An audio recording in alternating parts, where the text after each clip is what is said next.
은혜 받으실 하나님의 말씀은 마태복음 8장 1절에서 4절까지 보겠습니다. 우리 한 목소리로 있습니다. 예수께서 산에서 내려오시니 수많은 무리가 따르니라. 한 나병 환자가 나와 절하며 이르되 주여 원하시면 저를 깨끗하게 하실 수 있나이다 하거늘 예수께서 손을 내밀어 그에게 대시며 이르시되 내가 원하노니 깨끗함을 받으라 하시니 즉시 그의 나병이 깨끗하여 진지라. 예수께서 이르시되 삼가 아무에게도 이르지 말고 다만 가서 제사장에게 내 몸을 보이고 모세가 명한 예물을 드려 그들에게 입증하라 하시니라. 아멘. 할렐루야. 우리 한번 선포합시다. 나는 세상에서 귀중한 존재입니다. 아멘. 할렐루야. 우리를 그냥 아무렇게나 부르신 것이 아니라 아주 귀중한 존재로 하나님께서 부르신 줄 믿으시기를 예수님의 이름으로 축복합니다. 저는 오늘 본문 말씀 마태복음 8장 1절부터 4절의 말씀을 가지고 예수 그리스도는 하나님의 능력이라는 제목으로 같이 은혜의 시간을 갖기를 원합니다.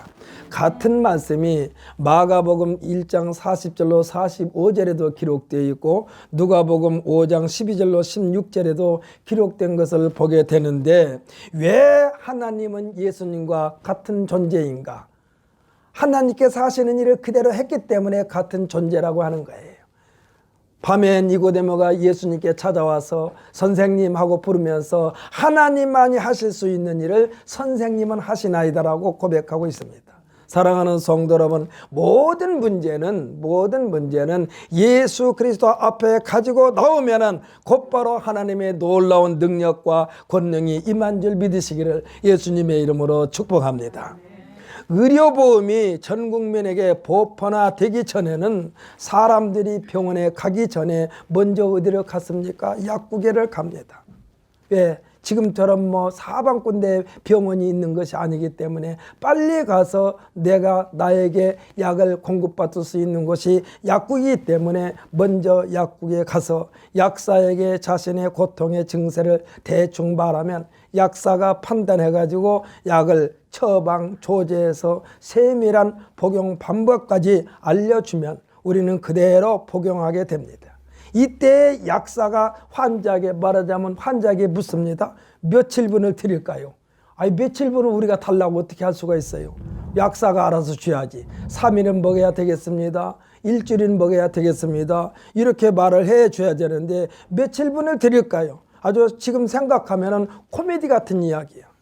또한 어렵지만요, 우리가 병원에 가게 되면 병원에서 진단받고 퇴원할 때에 병원에서 약까지 다 조제해서 주는 상황이었습니다.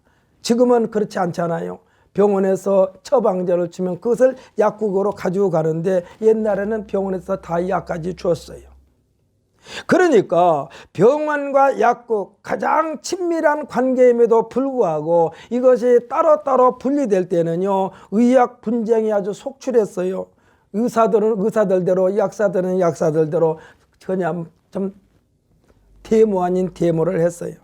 그래가지고 TV 공익 광고에 무슨 광고가 있었느냐? 진료는 의사에게, 약은 약사에게라는 슬로건이 등장하기도 했어요. 지금이야 그런 말이 나오질 않습니다. 왜? 다 이제 보편화됐기 때문에. 이제는 완전히 체계가 잡혀 진료는 의사에게 받는 것이 당연시 됐습니다. 약국에 갈 때도요, 의사의 처방전을 가지고 가야만이 그 처방전에 따라 약사가 약을 조제해 주는 것이 통례가 됐습니다. 물론 복용 기간도 명확하게 의사가 제시해 주십니다. 한 달 먹어야 되겠습니다. 아니면 일주일 먹어야 되겠습니다. 일주일 먹은 뒤에 다시 한번 진단합시다. 이런 식으로 말을 합니다. 어떤 약은요, 똑같은 약을 계속해서 진행시켜 먹어야 됨에도 불구하고 일주일만 딱 주고서 다시 일주일이 와서 다시 점검하고 또 똑같은 약을 일주일 주는데 그럴 바에는 자주 오라고 하지 말고 2달분을 주든지 1달분을 주든지 그랬으면 좋겠는데 꼭 일주일분만 주고서 또 일주일이 와서 진단받고 똑같은 약을 제시받을 때가 참 많습니다.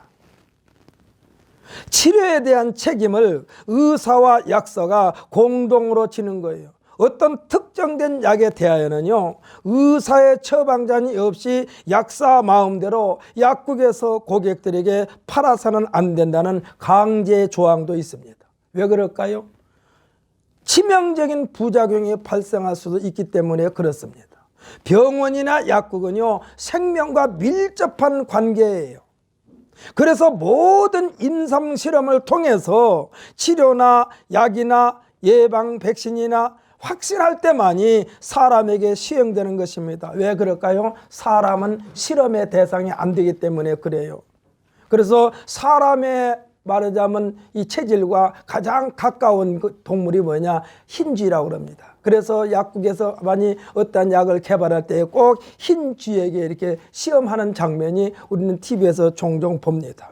왜? 사람을 통해서는 임상실험이 안 되기 때문에 그래요. 2차 세계대전 때 일본이라는 나라가 한국 조선 사람들을 데려다가 이 실험의 대상으로 삼았던 그런 부대가 있었어요. 아주 그거는 두고두고 역사에 아주 치욕적인 것입니다. 그러나 분명한 것은 하나님 앞에서는 진료나 처방전이나 조제라는 절차가 필요 없다는 사실을 믿으시기를 바랍니다. 올바른 신앙 고백, 진실한 신앙 고백만 있으면 곧바로 그 자리에서 치유의 역사가 일어난다는 사실을 믿으시기를 바랍니다. 그렇지 않습니까? 예수님 앞에 나온 사람들은 그 자리에서 곧바로 치료됐어요. 할렐루야. 오늘 본문에서도 그렇지 않습니까? 예수님의 공생에 대한 계획은요, 마태복음에는 믿음의 조상 아브라함에서부터 시작됩니다. 그러나 누가복음에서는 인류의 조상 아담에서부터 시작되지만 요한복음에서는 뭐라고 그러냐? 예수 그리스도께서는 본래 하나님과 함께 계신 분이라고 소개하고 있습니다. 예수님은 이에 대하여 우리에게 말씀했어요. 뭐라고? 내가 아버지 안에, 아버지가 내 안에 거하신다라고 그랬습니다. 그러면서 말씀하시기를 너희는 내 안에 거하라 이렇게 말씀하셨어.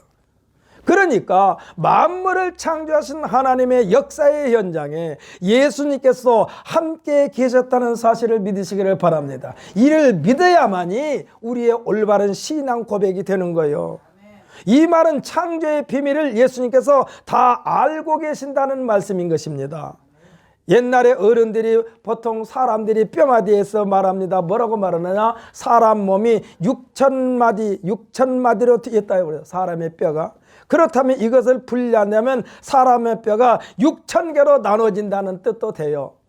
물론 이것이 과학적으로 증명됐는지 안 되는지 모르지만 그만큼 우리의 뼈가 아주 세밀하게 나누어졌다는 사실을 말하고 있습니다. 사랑하는 성도 여러분, 우리의 목이요 아무렇게나 돌려도 돌아가지 않습니까? 아무렇게나 돌려도 돌아가요. 왜 그럴까? 많은 뼈로 이루어져 가지고 뼈가 조직적으로 잘 활동하기 때문에 아무렇게나 돌아가고 삥삥 돌려도 돌아가고, 이게 하나님의 작품인 줄 믿으시기를 바랍니다. 사람들이 입고 있는 의복, 공장에서 옷감을 만들었다 해서 그것을 몸에 그대로 휘어 감고 사는 사람은 없습니다.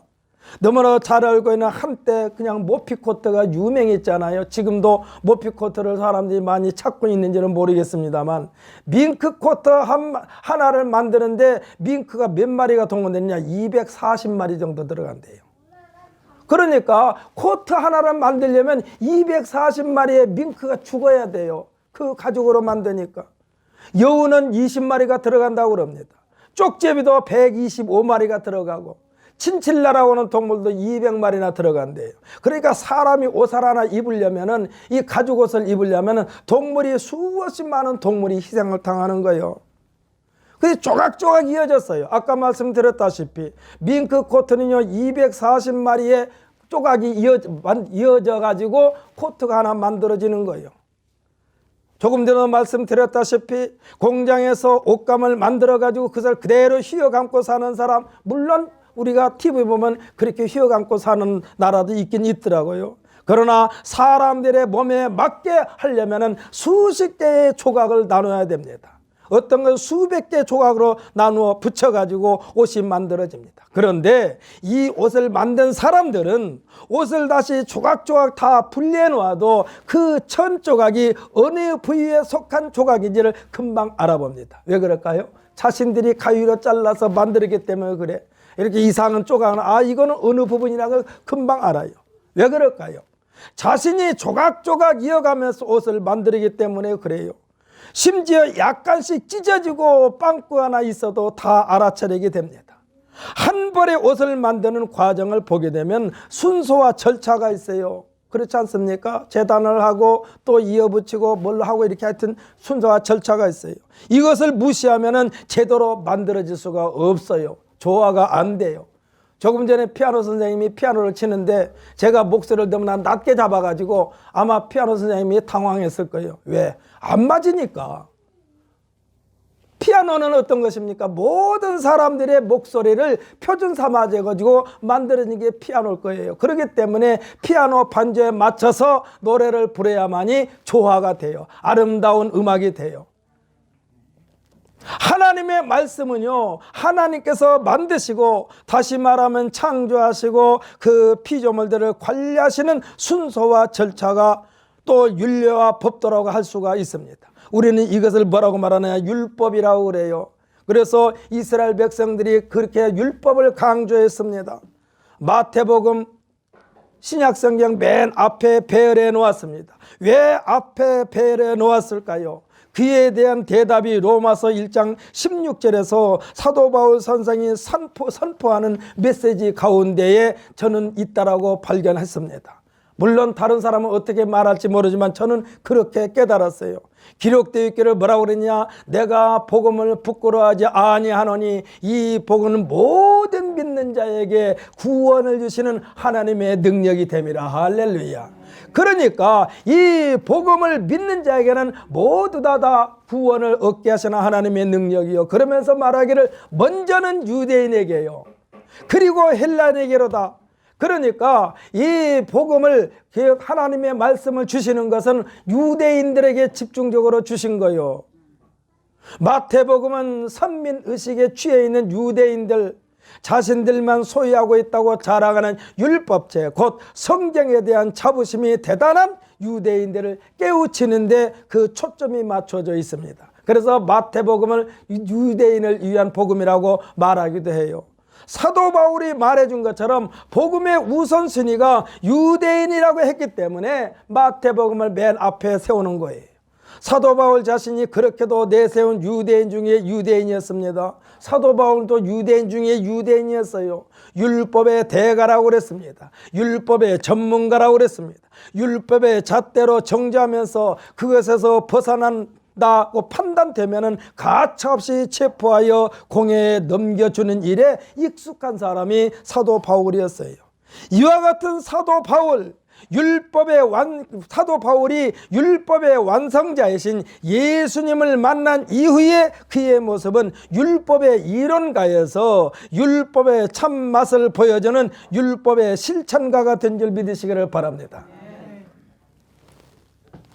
예수님께서 마태복음 5장에서 7장까지 내용에서 하나님이 유대인에 대한 어떠한 기대를 가지고 계신가에 대한 율법의 진수를 대하여 말씀해 주고 계시는데 너무나도 평범한 모습으로 유대인에게 오신 그리스도 메시아에 대한 홀대 때문에 유대인에게서 그 경계를 벗어나기 전에 마태를 통한 가르침, 율법의 울타리 안에 꽉 처박혀 있는 유대인들을 흔들어 밖으로 나오게 하는 훈련 프로그램이 산상수훈이라고 할 수가 있습니다.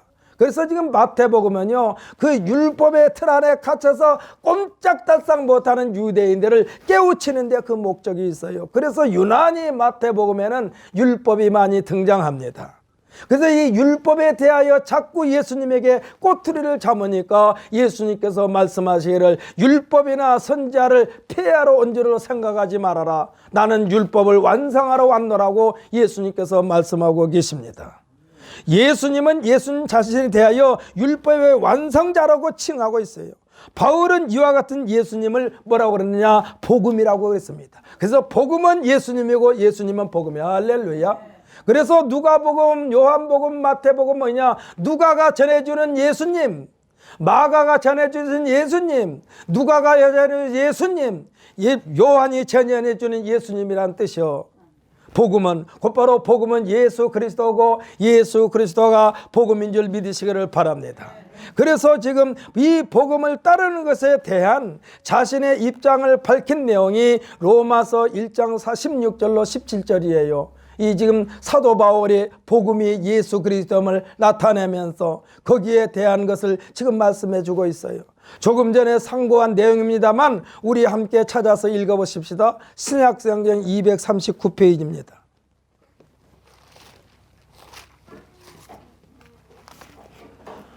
로마서 1장 16절로 17절입니다.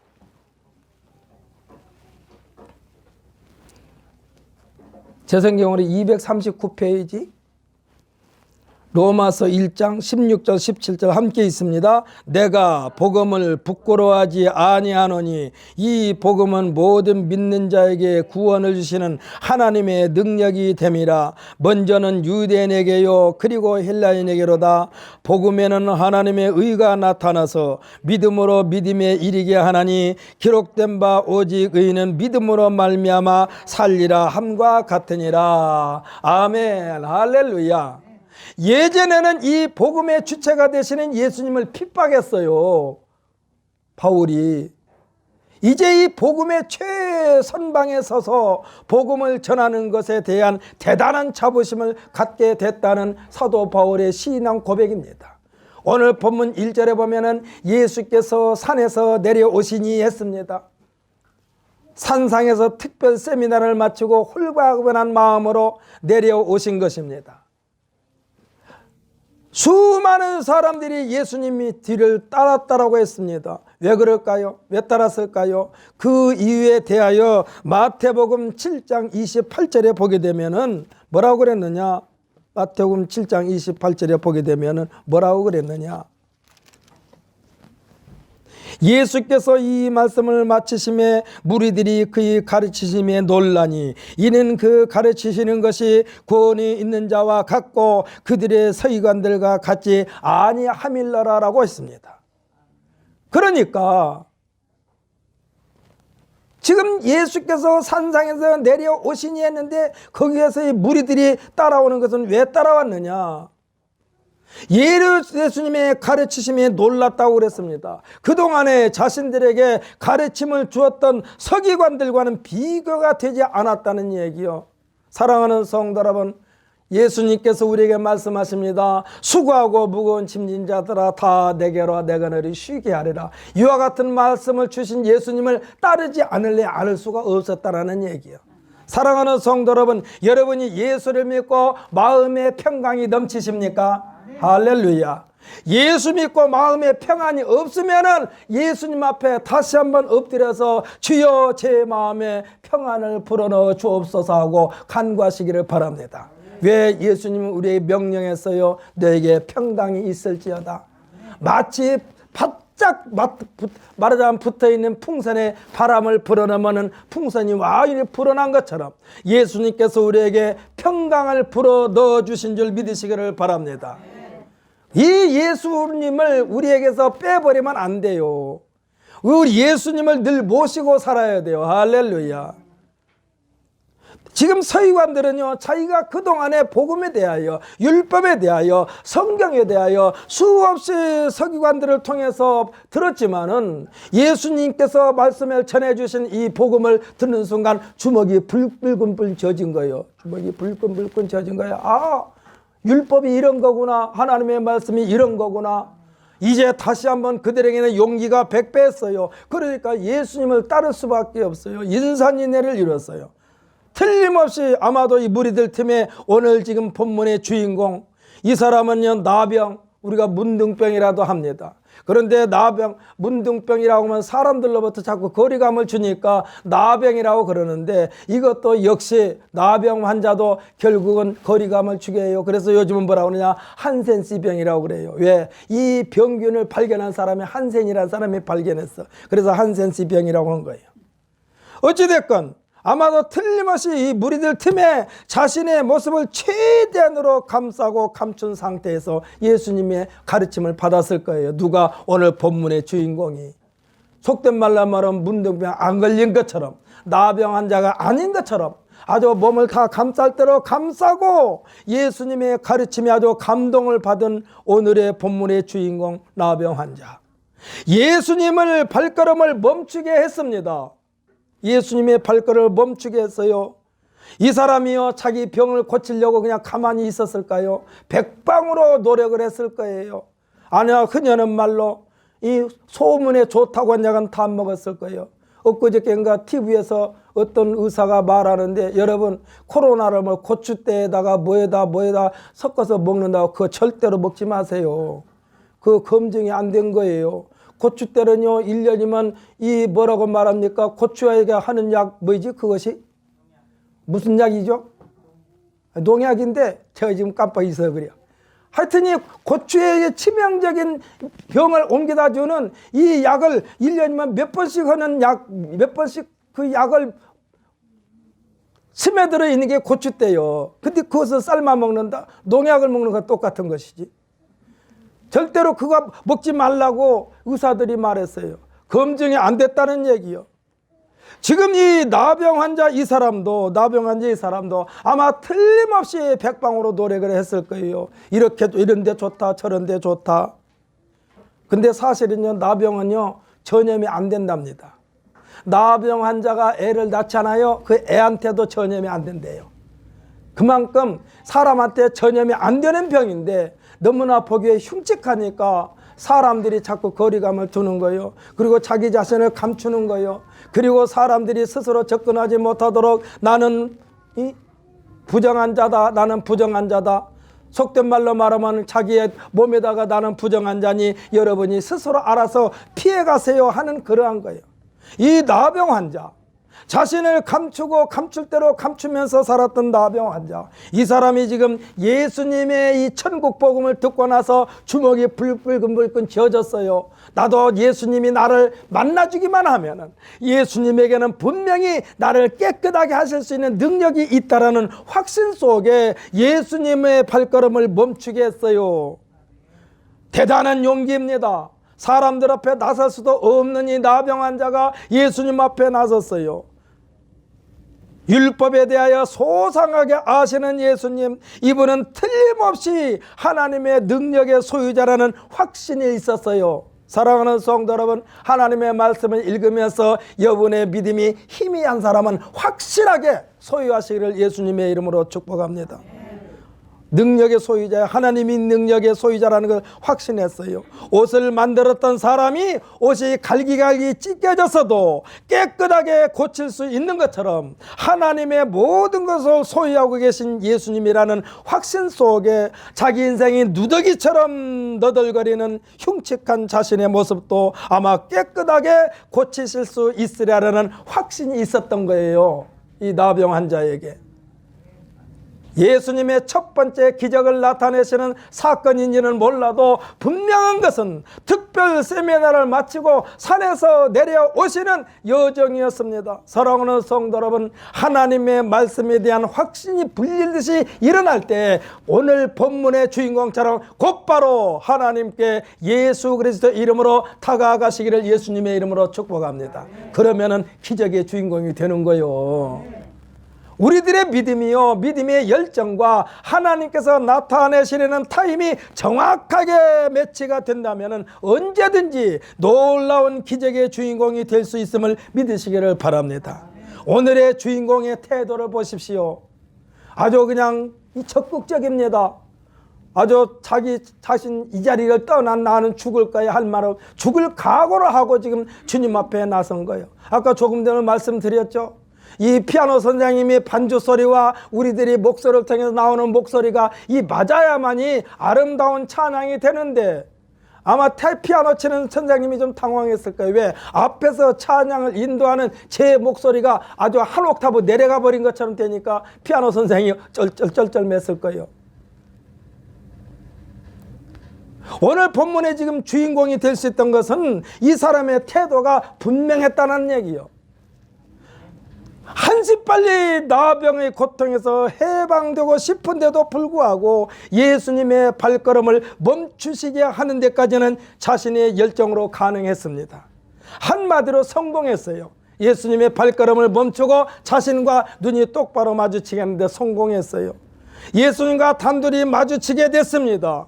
이제 자신이 흉측한 모습도 예수님에게 다 보여드렸습니다. 그리고는 온전한 신앙 고백을 합니다. 2절입니다. 뭐라고 그랬느냐? 예수님께 절을 합니다. 이것은 뭡니까? 예수님으로 하여금 자기 자신을 보게 하는 거예요.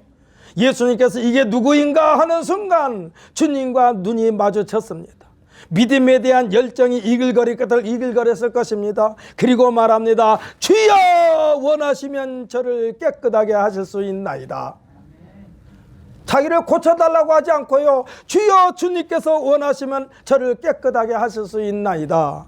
이 말은요, 저를 고쳐주어야겠다는 마음이 주님께 있기만 한다면 저를 깨끗하게 고쳐집니다라고 확신을 가지고 있는 거예요. 지금 이 나병 자가요, 주님의 마음을 자신이 소유하고 있는 믿음과 일치시킨 것입니다. 아까도 말씀드렸잖아요. 피아노의 반주 음과 우리가 이 부르는 찬송이 이미 맞았을 때에 아름다운 하모니가 이루어진 것처럼 이 나병 환자가 주님의 마음과 일치시켰다는 얘기요. 이 나병 환자가 주님께 원하시면 하고 다가갔더니 예수님께서 말씀하시기를 뭐라고 그러냐? 내가 원하노니. 할렐루야. 내가 원하노니. 어떻게 이렇게 나병 환자의 말과 예수님께서 하시는 말씀이 일치가 됐을까? 주님께서 원하시면 하고 다가갔는데 예수님께서 말씀하시기를 내가 원하노니 하시면서 주님이 나병 환자에게 손을 대실 때에 즉시 그 나병이 깨끗하여진지라라고 말씀하고 있습니다. 할렐루야. 예수님께서 나병이 깨끗하게 고쳐졌음을 이 나병 환자에게 점검받을 것을 권하고 있습니다. 나병에 걸려 은둔생활을 했던 이 사람에게는요, 공식적인 일반 생활로 전환받기 위하여 율법에 의한 절차를 받아야 된다라고 지금 예수님께서 말씀하시는 거예요.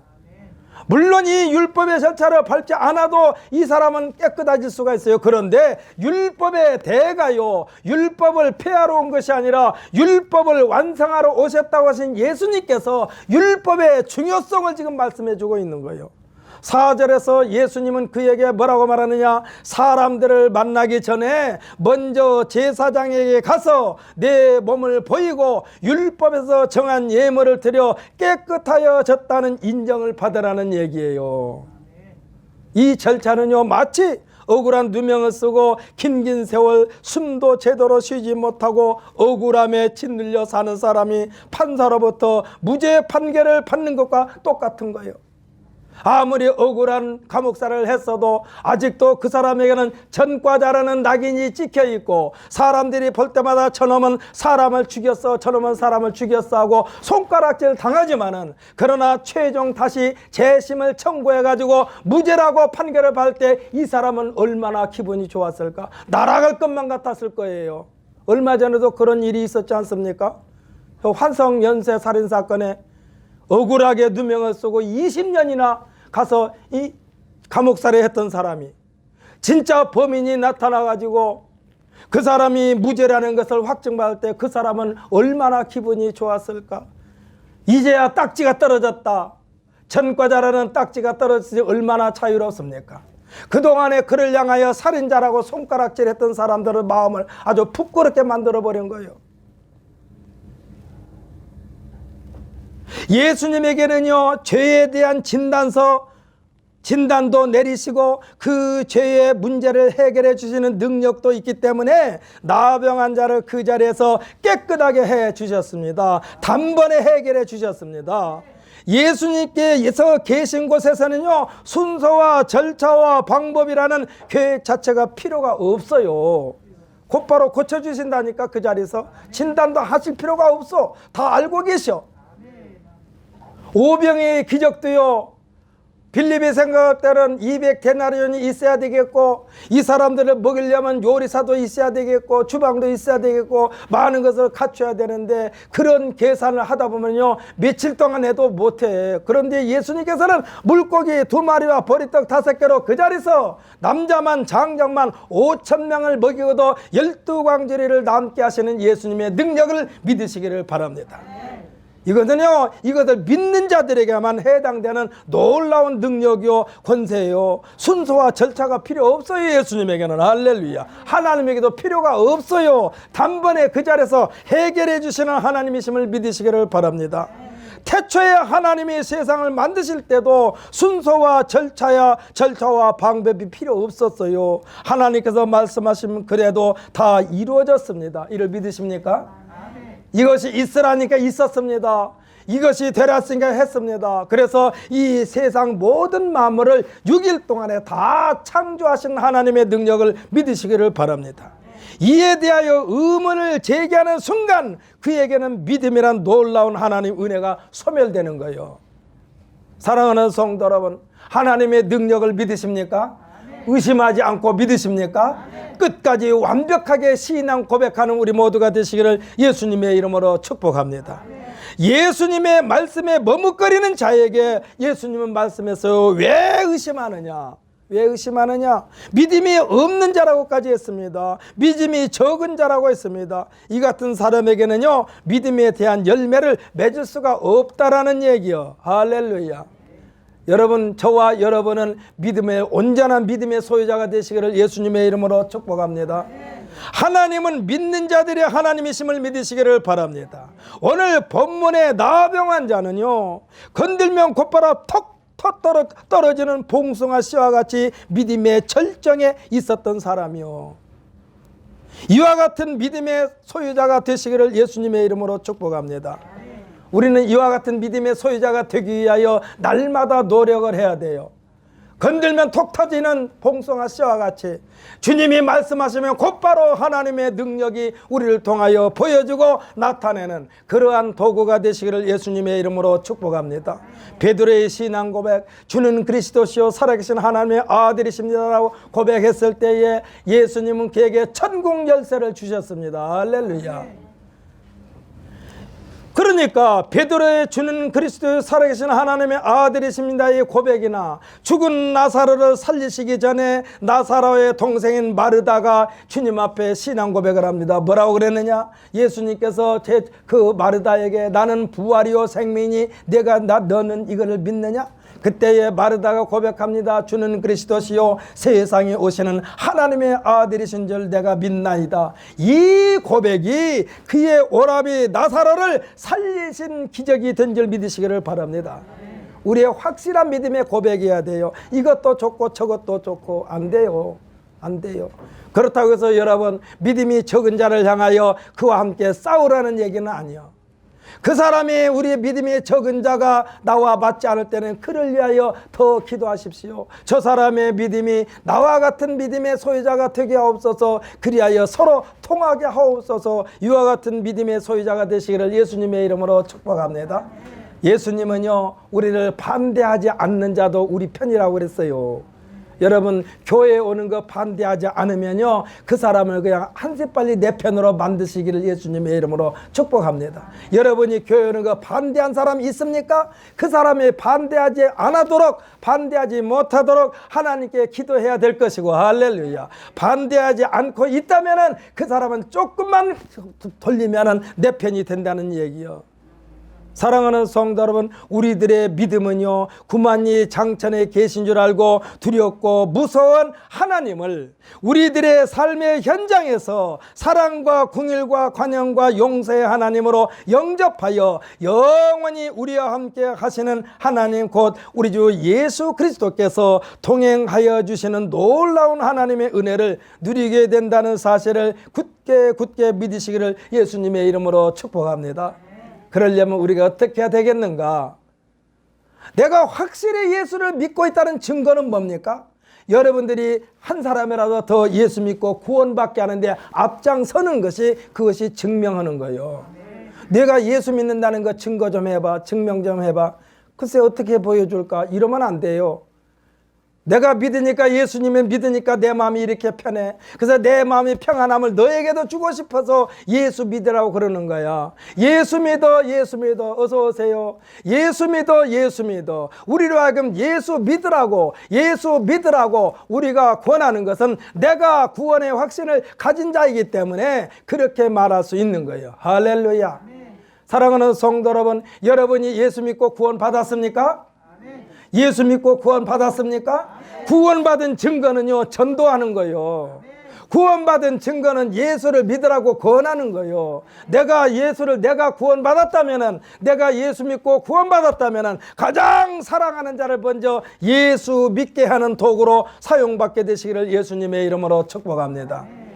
사랑하는 성도 여러분, 이제 여러분에게 다시 한번 부탁을 드립니다. 한세 빨리 예수 믿고 구원받게 하는 우리 모두가 되시기를 예수님의 이름으로 축복합니다. 저는 새벽마다 여러분을 위해 여러분의 얼굴을 떠오르면서 여러분의 가족도 머릿속에 그려보고 있어요.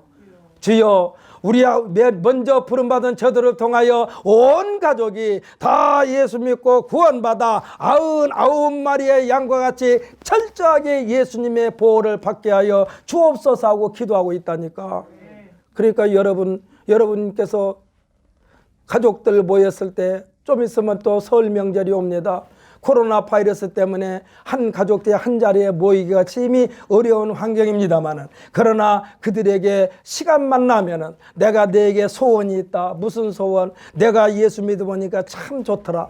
너도 예수 믿고 구원받자. 너도 예수 믿고 나와 함께 천국 시민권자가 되자. 여러분 자존심 다 내려놓으세요. 여러분들 자존심 다 내려놓고 그들에게 접근하여 내가 믿는 예수님 너도 믿자. 내가 믿는 예수 너도 믿어라. 나보다 더 열심히 믿어라. 나는 무식해서 여기까지까지 모르지만은 너는 아마 나보다 훨씬 다 예수를 잘 믿을 수 있어. 왜? 너는 나보다 똑똑하니까. 이렇게 말하면서 그들을 예수 믿고 구원받게 하는데 최선을 다하시기를 예수님의 이름으로 축복합니다. 아까 말씀드렸잖아요. 지금 이 사도 바울 선생은요, 예수님이 먼저 유대 땅에 오신 것은 먼저는 유대인이요, 그 후에 헬라인에게로다 라고 말하고 있어요. 지금 유대인들이 예수 그리스도를 메시아로 받아들이지 못하고 있으니까 예수님이 지금 이 유대인이라고 하는 국경을 넘어서 세계 방방곡곡으로 퍼져나가 가지고 지금 예수 그리스도가요, 예수 그리스도에 대하여 유대인들보다 비유대인들이 더 많이 믿고 있다니까. 지금 요즘에 조금 말썽이 나고는 BTJ라고 하는 그 선교 단체, 물론 거기를 어떤 사람은 이단이라고도 하고 있고 아니다, 이단은 아니다라고 하고 있지만은요, 이단과 이단 아닌 거에는요 그렇게 큰 차이가 있지 않아요. 결정적인 순간에 이단이 되는 거예요. 그 끝이 다른 게 이단이야. 성경에서 말씀하신 것을 다 가르치면서 이것만 살짝 비틀어놓으면 그것이 이단이 되는 거예요. BTS는 뭐냐? 백투 예루살렘이라는 뜻이에요. 백투 예루살렘. 그래서 지금 온 세상에 다 예수 믿고 그 복음이 마지막 예루살렘에 들어가면은, 이게 유대인에 들어가면은 그때 세상이 끝이 된다라고 지금 그들이 주장하고 있는 거예요. 그것이 맞는지 안 맞는지 저는 알지 못하겠어요. 왜? 그들이 하나님 말씀을 읽으면서 그렇게 깨달았다면 또 그것도 맞을 수도 있죠. 절대적인 건 아니요. 그러나 분명한 것은 땅끝까지 이르러 내 증인이 되리라 하신 것은 아버지 예루살렘을 중심으로 해서 여기서 말하는 예루살렘이나 유대나 예루살렘이나 사마리아 땅끝까지, 여기서 말하는 것은 개인적으로 말하면 내 믿음에 확실하고, 할렐루야. 예루살렘과 온 유대와는요, 그것을 좀 좁혀서 축소해서 말한다면은 내 자신과 내 집이 이 소리야. 예루살렘과 온 유대와 사마리아 땅끝까지는 뭐냐? 우리 집 밖에 다른 사람들까지는 말하는 거예요. 제가 깨닫는 것은 그거예요. 그러니까 첫째는 우리 자신의 믿음이 활활 타올라야 누구처럼 오늘 본문의 나병 환자처럼 건들면 톡 떨어지는 봉숭아 씨처럼 이렇게 믿음이 확실해야 된다니까. 그래야만이 나를 통해서 내 가족이, 더 나가서 나를 통하여 내 이웃이 다 예수 믿고 구원받게 된다는 사실을 믿으시기를 바랍니다. 복음은요 마치 누룩과 같다고 그랬어요. 아니 곰팡이와 같다고 곰팡이와 같다고 그랬어요. 왜? 누룩이요 누룩. 누룩은 뭡니까? 밀을 짓이게 가지고 거기를 갖다가 이 발효시킨 게 누룩 아니에요.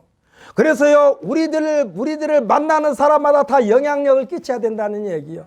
누룩이 들어가면은 곧바로 다른 것도 발효를 시킵니다. 우리가 가는 곳마다 그 사람들을 변화시켜야 돼요. 그래서 우리는 누룩과 같은 존재가 되어서 우리를 만나는 사람마다 다 예수 믿고 구원받게 하는 놀라운 역사의 도구로 사용받는 우리 모두가 되시기를 예수님의 이름으로 축복합니다. 그러려면 오늘 본문의 나병 환자처럼 아주 그냥 불이 일어나듯이 건들면 톡 터지는 그러한 봉숭아 씨와 같이 여러분의 믿음이 충만하고 또 충만하시기를 예수님의 이름으로 축복합니다. 기도하겠습니다.